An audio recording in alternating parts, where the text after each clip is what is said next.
Now, just before we get to the unboxing for Chronicles of Drunagor, I need to let you guys know about something exciting happening here on the channel. Thanks to the generosity from Creative Game Studio, they have provided a base game to give away to one lucky subscriber here on the channel. So that's exactly what I'm going to be doing. And the first thing you need to do is to be a subscriber of Rolling Solo, as I mentioned. You also need to, in the comments down below, let me know what intrigues you about Chronicles of Drunagor. That's what I really want to know. And lastly, there's going to be a link in the pinned comment and video description that will take you to the upcoming GameFound draft campaign page for Chronicles of Drunagor, the reprint and the new expansion coming out for it. You're definitely going to want to keep your eye on that if you're interested in the giveaway as well. So head to that link that I've got in my video here, click on it, it'll take you to that draft page, and then you'll find a follow button next to the campaign. Click on that. That's all you need to do, nothing else. And you are entered to win. We'll draw one lucky winner on June 30th, and that'll be a wrap. So now let's head back to the unboxing you were expecting to see, and you now will be able to get an idea as to what one lucky winner here from the channel is going to be walking away with.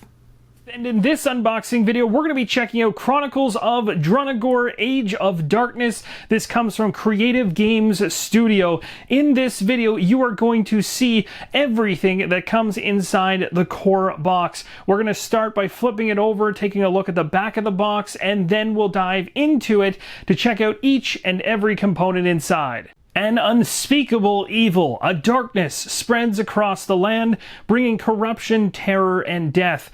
Age of Darkness is a fully cooperative strategy board game of tactical combat and dungeon crawl style adventure for 1 to 5 players. Explore the immersive 3D environment either as standalone adventures or an ongoing campaign with a continuous storyline. Each adventure offers unique challenges and opportunities for the heroes, but it is not only monsters that they must overcome within the dungeon, as the darkness itself has a mind of its own. The darkness behaves differently from adventure to adventure, forcing the heroes to adapt or face inevitable corruption. If the heroes can achieve their goals, glory and rewards are theirs for the taking. But if even one of their number should fall to wounds or corruption, the darkness will be victorious. Age of Darkness is about a lot more than just hack and slash. The players work together to explore the dungeon revealed through the unique door cards. During their adventures, they will encounter points of interest, mysterious statues, abandoned treasure heaps, even cunning individuals they might meet during their journey, revealed through beautiful interactive illustrations. How the players choose to interact with them drives the tale, making each Age of Darkness story unique. Maybe you will find a secret passage, or a locked chest, or an ancient curse. The choice is yours to make. Can you push back the darkness and bring light back to the land, or will evil lay claim to the Age of Darkness? Take up the mantle of a hero and make your quest to defeat the powers of evil and chase the everlasting darkness from the lands of Drunagor. When you first open up the box, you're going to see a ton of stuff. We're going to go through a couple things really quick, and then we're going to move things to the table so you can see them more easily, as there's a lot to go through in this box. So the first thing we're seeing here is a heads up that coming to Kickstarter in 2021 is Apocalypse. This is Creative Game Studio next project in line, would be my assumption based on this. The next thing you're going to find inside is a Dear Backer letter. I really love these, especially when a product comes from Kickstarter. It's nice. It's a nice touch from the individuals that are putting together the project just to thank the backers. I am one of them, so I'll definitely be giving this a read off camera. And then we're going to start getting into the actual content of the game. So what I'm going to do now is remove the box out of the equation so you can get a better look at each and every item as we go through them. First couple of sheets you're definitely going to want to focus on is this one right here, which is going to tell you right away to start right here by using this open and play guide to help you set up and start your first game. So this is really going to help you point you to what you need to get at in the box to get going that much quicker. I love stuff like this, especially when games have quite a bit going on with them, because it'll help you to get the game to the table that much quicker without having to have a full understanding of what's going on. So this is definitely what you're going to want to check out. You can see this quick quick start guide is going to give you all the information you need to actually get going without diving in really deep. So it's going to show you how the rounds work, how the doors work right here, giving you full illustrations all the way through, which is fantastic, giving you up to, it looks about 3 rounds worth of play in here, and then heading right into likely the beginning of the campaign. So pretty awesome. I love seeing stuff like this. And then you've also got a player's aid chart. Now normally these kind of things are found in the files section on Board Game Geek because somebody put them together. It's great to see this kind of stuff inside the box. Every single game should have these player aid charts so that everything is condensed down to just a single page. These things are super useful. There's also more player aid reference material on the back side of the sheet we just looked at as well. You can see it covers attack rolls, spend and expend, a bunch of other things including the doors and summoning monsters and how an adventure could be lost. Next up, we have a pad of paper here. There are multiples of this, and it's going to allow you to keep track of your melee skills, range skills, your stats, your hero, your player name, like all that stuff's going to be saved on these sheets. You're also going to find 2 larger books inside the box. We're not going to touch on this one just yet, although I will show you a few pages from it. I just don't want to risk any spoilers there, so I'll put it to the side for a second. We're going to dive into the rule book here to give you an idea as to how it looks and how it's laid out. So first off, you can expect to find an index or basically a table of contents on the left. You got your narrative text for the game itself on the right-hand side, giving you some flavor text as to what's going on in the world and setting the stage. Game components all listed out here to be sure you have everything, of course, and to know what everything is called, which, of course, I'm not going to be that good at during this video, as it's the first time I'm running through the box.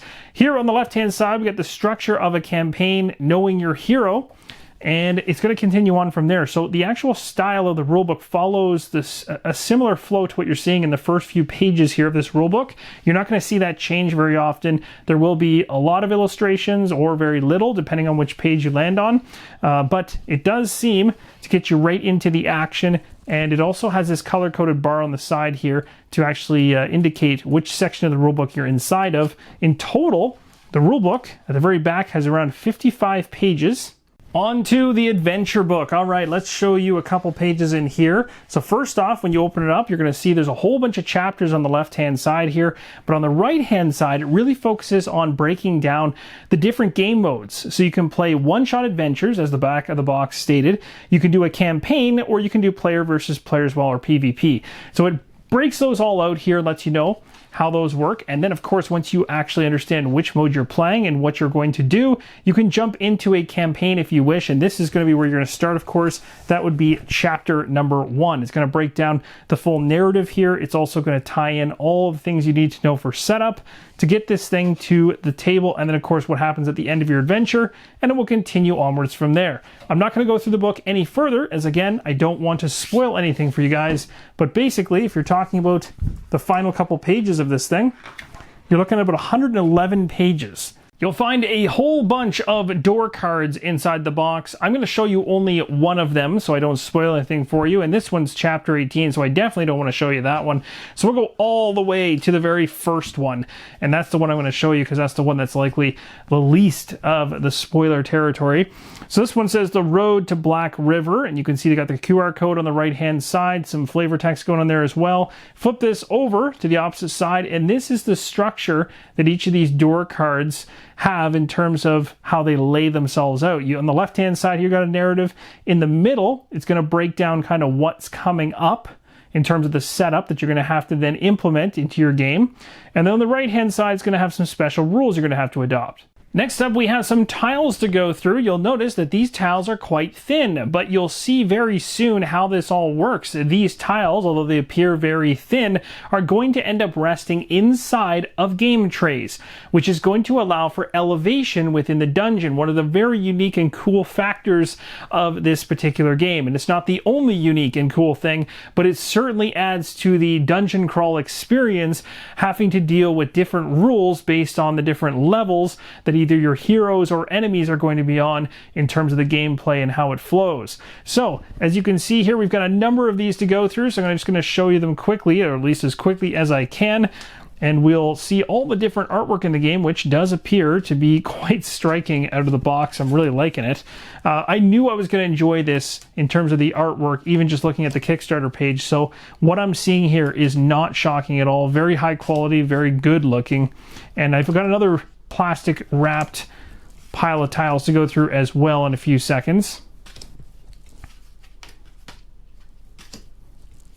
But you can see the landscape changes quite often in this one. Let's take a look at another pile of tiles here, and of course the artwork, again, stunning.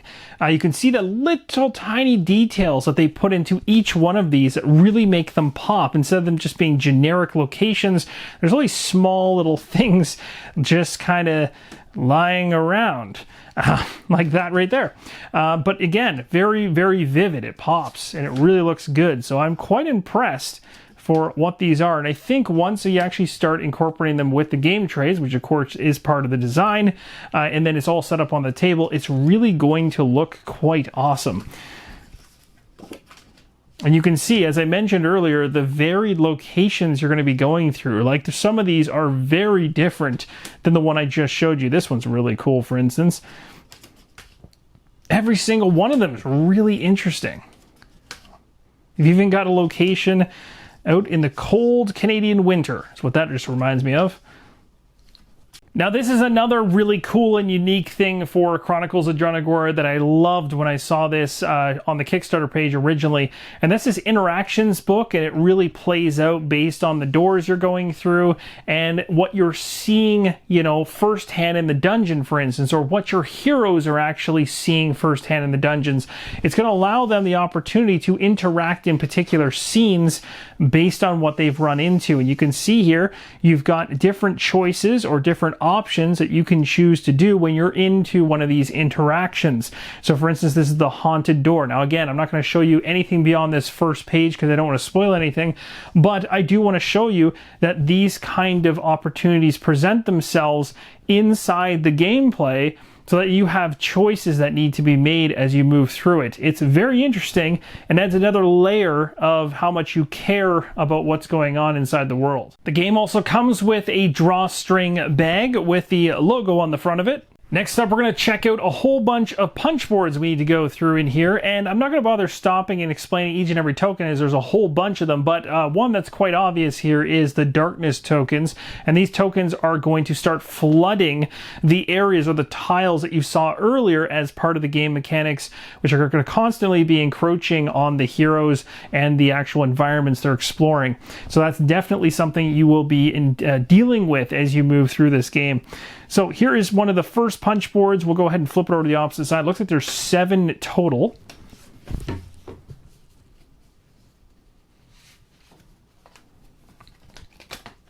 And it looks like they want to come out right away, which is awesome. Not going to be struggling to get them out.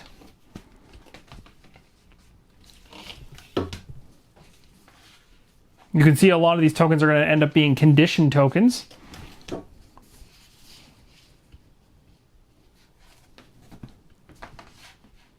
Got some bridges in there. Striker, controller, and rune. Looks like you got some animals as well.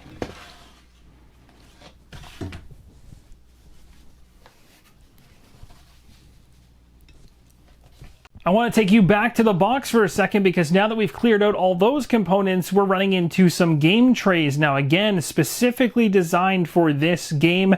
So my assumption here is this is going to allow for a lot of storage within the game. These 6 right here, it could be based on the heroes themselves having their own trays. That would make a lot of sense. But as I'm new to this as well, I'm not too sure on that. But I absolutely love GameTrayz. They are phenomenal, and they allow for some really special organization that just makes setting the game up so much easier. Now you'll see some of these are empty for now. They'll be filled out once I organize things. Some of them just have some of the clear plastic bases in them, so I'm not really going to show you too much on those because I think everybody's seen clear plastic bases before. But we do have some cards and looks like some dice hidden in those ones. Inside of each of these trays, you can see there were some card packs. There's also some dice. I'll show you these dice up close quite quickly. You've got a D20 here and a D6. some with blank sides and with some unique icons on the other ones.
Moving on to the next thing inside the box, you'll see there's some more of the tiles we need to go through. So we'll go through this pack in a second, along with some of the other smaller packs that are in here. You'll see there's character boards we have to go through, and then we get into what this whole game structurally on the table is sitting inside of, and that is these GameTrayz. Now, not only is GameTrayz here for organization of all the pieces, but also to be used to build out the dungeon. You'll see that as we continue. Let's take a look at these character boards here. So here is the first one, and you're going to see different iconography all over this thing, and a track up top. Flipping it over to the opposite side, you'll see things do change, and we'll continue looking through them, and I'll show you each and every one that we have in this pile.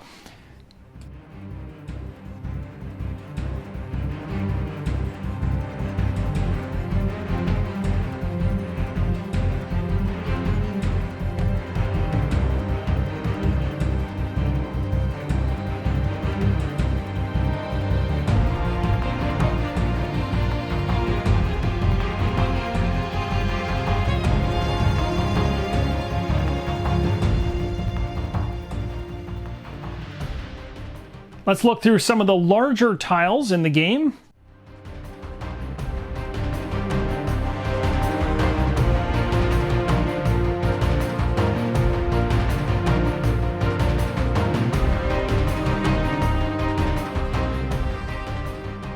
As you saw in a prior shot inside the box, here's a couple of trays to keep things stored. We're also going to go through these 3 packs as well. You'll notice even on these smaller tiles, the detail is quite awesome, as well as there's some markings of not only iconography, but it looks like conditions or changing of conditions based on the map tile you're on.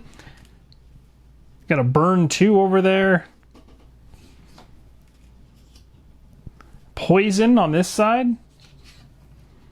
And a bleed 2. Tiles are now getting a little bit smaller as we go through them.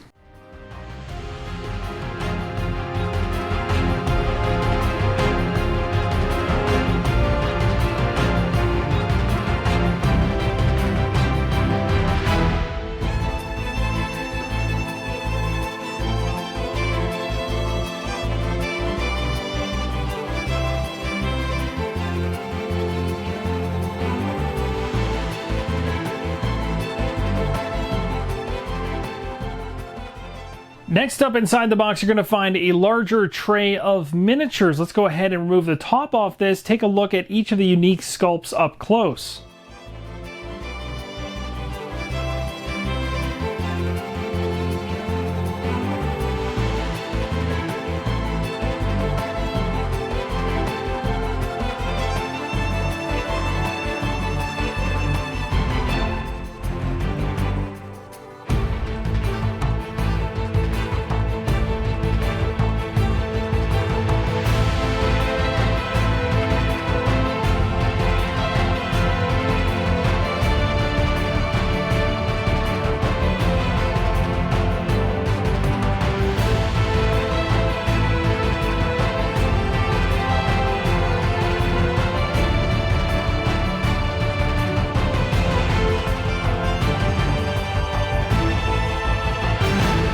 Next up, I want to show an example of some of the terrain tiles that are going to be placed on top of the game trays in order to build out the dungeon. So for instance, you'll have a bunch of these that are at varying levels. So this one's kind of down the lowest level at the larger size though. This one's kind of a medium size, same level.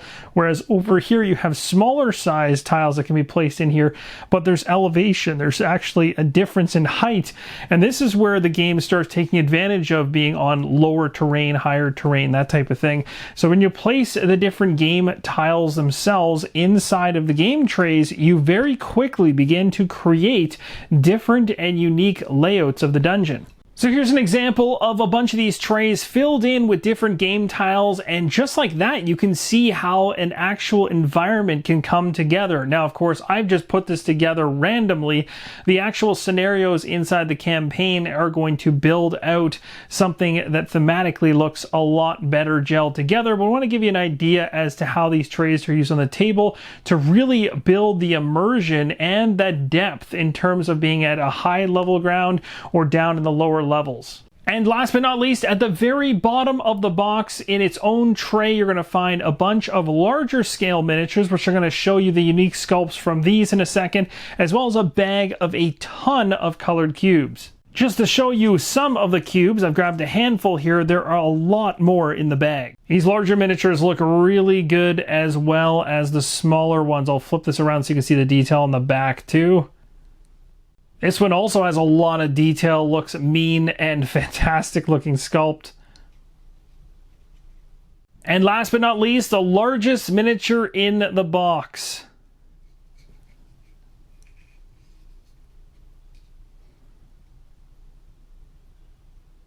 And that's going to wrap up this unboxing for the base game of Chronicles of Drunagor from Creative Game Studio. Let me know in the comments below, did you pick this one up already through the Kickstarter? Are you playing it? Are you intrigued by it? What do you like, dislike about it? Let me know. Would love to have that discussion with you guys.